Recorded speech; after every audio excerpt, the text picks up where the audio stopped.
Welcome to Jargon, a podcast bringing clarity to commonly misunderstood business concepts. We're debunking and simplifying the buzzwords and ideas plaguing today's business world and offering a fresh perspective on these topics. Hello, this is Bill Aimone and Todd Boutte here. Today we're going to be talking about branding.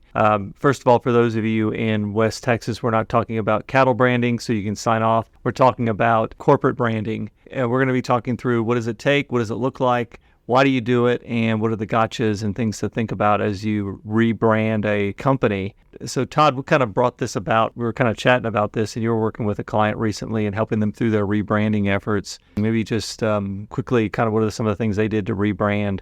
Yeah, and and I think there's a thing that we can do to sort of clarify our main topic too, is to sort of rebrand holistically is what we're going for rather than a brand refresh, right? This is not about a color scheme change. In the client's case that we were talking about. So going on that, we're talking about brand refresh versus rebranding. I think a lot of people think, oh, I changed my logo or I changed the color of our company from green to blue. Set up a new website. Yeah, or did a new website. That's a brand refresh versus rebranding. Let's just talk quickly about what are the components of a total rebrand. Yeah, so rebrand usually kind of takes it all the way down to the company culture, right? It's setting a new tone, things like your mission statement, your company goals, your values, your priorities, right? It's all rooted in those pieces. And so for some clients, that's a merger and acquisition kind of situation where you're merging two disparate cultures and brands together. Sometimes it's a new launch, sometimes it's a new audience you're trying to target. But the point is of a rebrand versus a brand refresh is it goes to the roots. You got to go look down at your core values and start your branding exercise from there. Yeah. And so there's a lot more work that people kind of tend to realize that goes into a rebranding effort. And you bring up a good point. Acquisition or a merger of two companies, and you're trying to come up with the best of both worlds. In a lot of cases, though, the rebranding happens with the acquired company versus the parent company. So that rebranding, let's say I buy another company and I decide not to rebrand the subsidiary company versus rebranding them. What are some of the thoughts around that? Sure. I think a classic example of the situations where you don't want to rebrand is when that brand is exceptionally strong. So maybe your acquisition is mostly financial, right? If you're taking a stake in a company because you think it has a lot of financial benefit to the parent organization, an example there is something like Coca-Cola, right? They own hundreds of brands that people don't really know who that parent company is. And that's sort of intentional. Coca-Cola found value in that brand name as it existed and didn't want to smother it, right? So that's a situation where the rebrand doesn't really serve them at all. Versus the client example that you were alluding to, which was much more about the expansion of a company into a different region. And they wanted their brand to be the primary brand. And so that meant replacing the subsidiary from top to bottom. The logos, the letterhead, the business cards, the websites, the titles, the organizational structure, everything from ground up gets replaced and repurposed to match that new parent company's brand. So those are very extreme examples from either end. Let's talk a little bit about the steps in a rebranding effort and what are some of the keys. And I think the one thing that people miss in a lot of cases is the why. Why are we rebranding? What's the point? And having your company understand what the business goals really are around that rebranding effort. So for example, if I just told everybody, hey, guess what? We've got a whole new set of values that we're going to go after. Well, what's the business case for doing that? Right. Yeah. We have an article that we published internally that we're referencing here, and it starts with that one sentence, know the why, right? A rebrand shouldn't be triggered by boredom. There needs to be some substantial impetus in a company because there needs to be a lot of buy-in to get a rebrand accomplished. You can't have people in your company choose, for example, to ignore a new name or a new tagline or, refuse to use new business cards or something like that. Your customers will be lost. Your vendors will be lost. And so there has to be a lot of buy-in around this. So before it's kicked off, you really got to understand the internal logic behind why you would do a rebrand. And the people need to understand it too. Exactly. Why did we change our name and our corporate image from X to Y or from Twitter to X? Oh, yeah. Yeah. Why did they do that? I wish they could tell us. Well, but I think there's probably some subliminal message there, shirking the old confines. If you were to dive into the psyche of Twitter and changing to X, there was this psyche of I'm throwing away the old shackles of a monitored, restricted environment, conversational environment, versus now it's a little more open and a little more balanced. So I think they were trying to get rid of something to let people know there's a new sheriff in town. Mm-hmm. And that's probably the why for them. Now, it might have not been explicit to everybody. Right. And I think a lot of people said, well, why are they doing this? But I think inside the company, they knew why. And maybe they didn't admit it. Potentially. And that's, I think, there is business case after business case, deconstructing Twitter's rebrand, I'm sure. But one of the things that was sort of most obvious to me just as a consumer was how little they seem to have done to tackle the why when speaking to their own advertisers. That seems to me to be a case where they cost themselves a lot of money because the communication was poor. I think they were losing advertising dollars in this platform when there was no sort of logic behind what's going on. That, again, I don't work inside Twitter, so I can't really speculate. But going back to thinking about the client recently that went through an entire rebranding effort, tell me a little bit about that and the work that you guys did with them and kind of how that fed into the why and what they're doing. Yeah, so their why story was relatively simple, thankfully, right? The why there was an acquisition from an out-of-country business that did something very similar. And they want to expand into the United States. Perfect sense. But they want their brand to be the primary brand. So what we learned when we got that started was how many places your brand is out there in the world. So when we started to kind of work with each business unit and asking them every bit of contracts they've entered into or every service they've signed up for or every legal partner they've worked with, whatever it might be, you'll find out that your business name is all over the place. So we had to spend a lot of time with them right up front of just collecting all the things they touch. And sometimes it's once a year, once every 5 years, and go through the logic of just like, what are the places we need to go update your... So you got to think about not just your customers, but also your suppliers and helping them understand, not only do we have a new name, we have a new approach to doing business and we're doing things differently now. Mm-hmm. We have different policies, we have different procedures that come out of that. Your suppliers, partners, channel partners. Yes. And so it kind of hits the whole gamut. But then you also think, what's on the side of a truck? Mm-hmm. How do I drive that truck? What are those things I do as part of that company for transport, materials, goods, and services? What's the culture of the safety environment and the like? I went through a long time ago. I went through an acquisition of a large oil company and a smaller one, and the whole safety culture changed with that rebrand because they put the new culture behind that. That also impacted their supplier arrangements that said, okay, within our contracts, we've got different safety standards. Mm-hmm. That's right. And in their case, and in a lot of cases, every government entity that business operates with had to be consulted with and updated as well. So in their case, that was the Railroad Commission, the federal government, of course, every bank they operate with.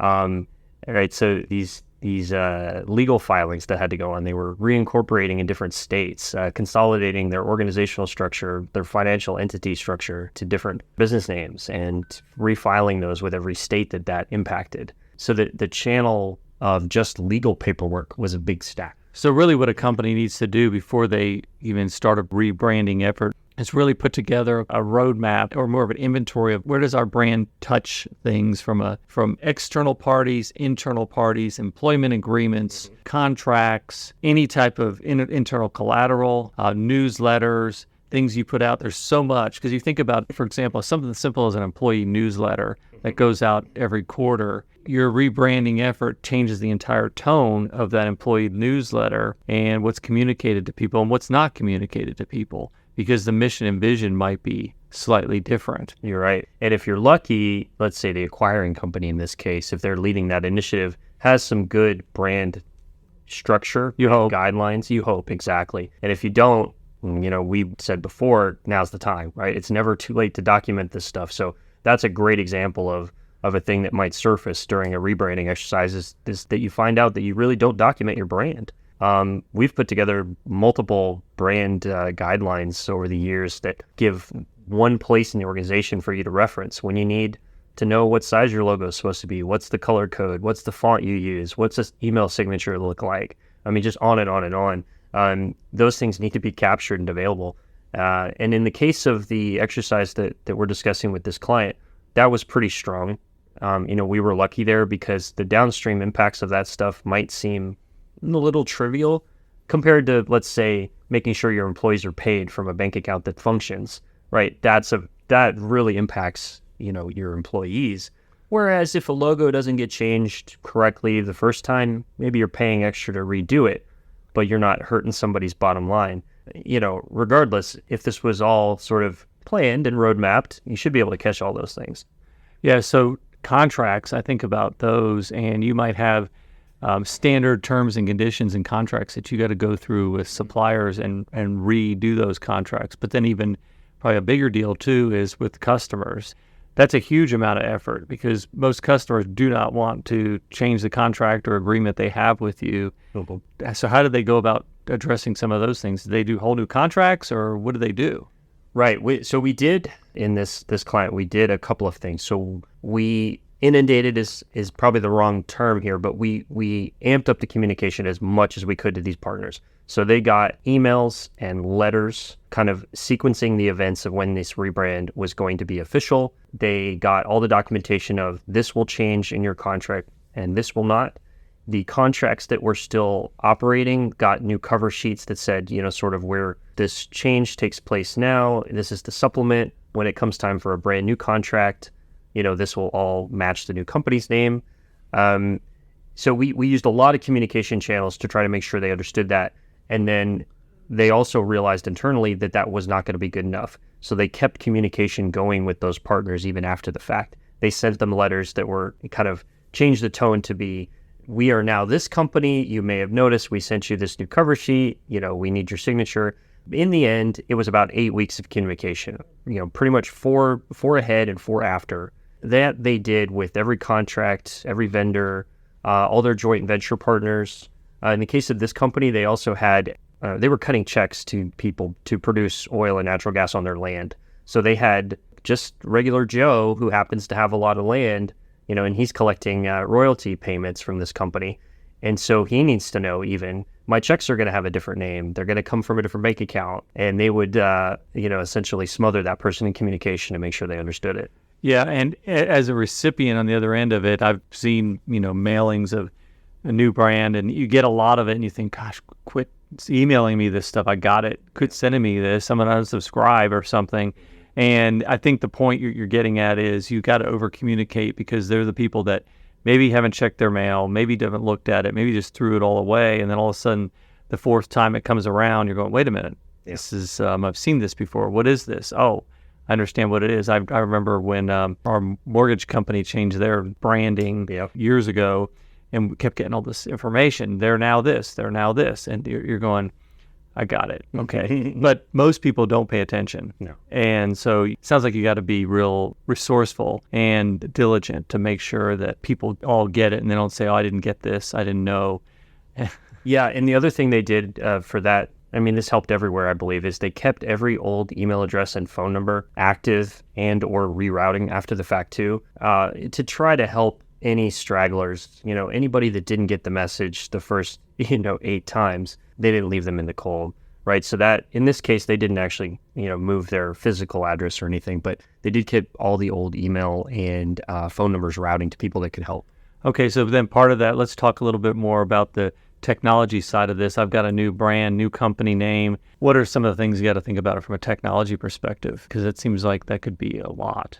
There is a lot. The changeover for that was tough, and it was actually put behind everything else, right? They wanted to, and I think smartly, move the technology or lift and shift all the technology. So the email domains of the actual messages back and forth, the hardware, the computer hardware, anything that they were going to do to realign with the new parent company's technology policies, they did after they had dealt with legal entities and taxes and finances and all those other things. I think that was very wise. And that let them focus on that as a standalone project and keep everything running until the legal stuff was all closed. So that meant everybody dealing with a few pain points. One example was everyone at the company had 2 email addresses for maybe 2 to 3 months before they could do an official transition. So there was some confusion on sort of in and outbound messaging. So they did some training sessions on those things. They put together some documentation. The IT team over there did what they could to kind of redirect things in the background. But similar to their communication with vendors, they did their best to sort of over-communicate to their employees, because they knew that in that legal transition, they weren't going to see IT messaging or care about IT messaging too much. So they laid the groundwork for it during that process and then did a bunch of training and sort of further communication right afterward. Yeah, but I'm also thinking, though, you mentioned email changes and everything, but you also have systems that have logos embedded into it, messaging embedded into it. Are there instances where, the rebranding caused the company to change its process and they had to change their systems? Systems, yeah.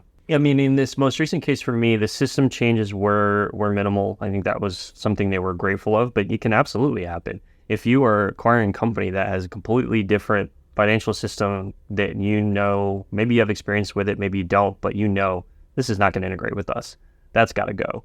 Well, I think we worked with an auto parts company years ago, and they went through a big rebranding effort. Part of the rebranding was to have more digital presence. Mm-hmm. Okay, so they really had to think about, how do I interact with my customers? They were interacting through channel partners. The channel partners were interacting with the end customer. Well, the rebranding caused them to shift. How do I interact with my channel partners out there, the auto parts distributors? They were trying to convey more of a digital company as opposed to a auto parts company. We're your place to go digitally, where you can buy what you need through us. And it was less about them just, hey, I need a new muffler. It was more of a, how do I interact with my customer? And that has a significant impact from a branding perspective, storyboarding out and journey mapping your customer experience, and then figuring out how that impacts my digital strategy.